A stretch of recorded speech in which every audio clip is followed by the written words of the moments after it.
Now let's get started. As autumn comes upon us, new emotions fill our hearts. It is a season of cooler, crisper air and beautiful fall colors. But as we approach the time of Halloween, some minds are filled with thoughts of ghosts and goblins and things that go boo in the nights. According to FactRetriever.com, Halloween is now the second highest grossing commercial holiday, second only to Christmas. But how should a Christian view Halloween? In this video, we will uncover the origins, major themes, and biblical perspective on Halloween. Make sure you stay to the end, where I will provide specific recommendations of how Christians should react to this famous holiday. I will now share some brief excerpts from History.com to uncover the history of Halloween. Where did the practice of trick-or-treating originate? The American Halloween tradition of trick-or-treating probably dates back to the early All Souls Day parades in England. During the festivities, poor citizens would beg for food, and families would give them pastries called soul cakes in return for their promise to pray for the family's dead relatives.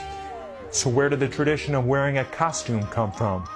On Halloween, when it was believed that ghosts came back to the earthly world, people thought that they would encounter ghosts if they left their homes.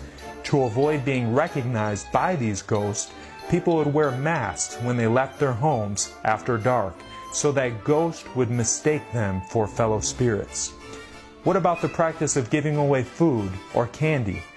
On Halloween, hoping to keep supposed ghosts away from their houses, people would place bowls of food outside their homes to appease the ghosts and prevent them from attempting to enter. So how did this popular holiday first get started? Friends, while this holiday may seem harmless and fun, you will see that it has a dark past and dangerous meanings. Halloween's origins date back to the ancient Celtic festival of Samhain. This day marked the end of summer and the harvest, and the beginning of the dark, cold winter, a time of year that was often associated with human death. Celts believed that on the night before the new year, the boundary between the worlds of the living and the dead became blurred. On the night of October 31st, they celebrated Samhain, where it was believed that the ghosts of the dead returned to earth. Celts thought that the presence of otherworldly spirits made it easier for the Druids, or Celtic priests, to make predictions about the future. During the celebration, the Celts wore costumes, typically consisting of animal heads and skins.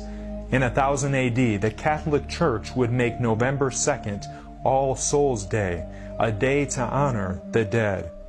All Saints' Day celebration, celebrated on November 1st, was also called All Hallows or All Hallow Mass, and the night before it, the traditional night of Samhain in the Celtic religion, began to be called All Hallows Eve and eventually Halloween. So that is the story of this popular holiday.